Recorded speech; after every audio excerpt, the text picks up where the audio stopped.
आता बातमी आहे तुमच्या आमच्या लाडक्या बाप्पाची। गणेशोत्सव अगदी काही दिवसांवर आलेला आहे आणि यासाठी मुंबई पुण्यात जोरदार तयारीही सुरू झालेली दिसते।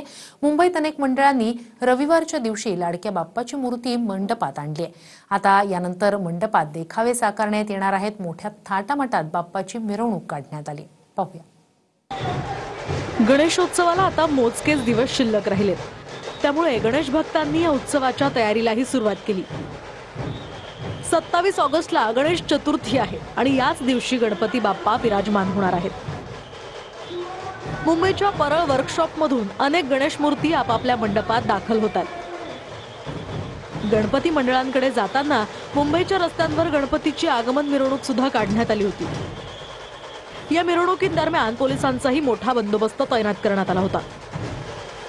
मिरवणुकीच्या काळात ट्रॅफिकची समस्या निर्माण होऊ नये याची मुंबई पोलिसांकडून खबरदारी घेण्यात आली होती।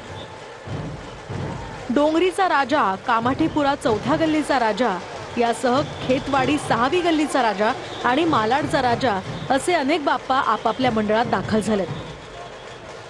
बाप्पाची मूर्ती मंडळात ठेवून गणेशोत्सवासाठी प्रत्येक मंडळांकडून आकर्षक अशी रोषणाई चलचित्र बनवण्यात येतं।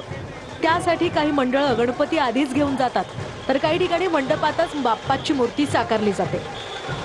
तिकडे पुण्यातही मूर्ती शाळांमध्ये कारागिरांची देखाव्यासाठी आणि मूर्ती बनवण्याची लगबग सुरू आहे। कारागीर सुबक मूर्तींवर रंगांचा शेवटचा हात मारण्यात तसंच मूर्तीचं इतर फिनिशिंगचं काम करण्यात दंग आहेत। सध्या या मूर्ती शाळेत देखाव्यासाठी लागणाऱ्या शिवाजी महाराज यासह विविध सरदार, मावळे, देवी देवांच्या मूर्ती अशा अनेक मूर्ती बनवण्याचं काम सुरू असल्याचं पाहायला मिळतं।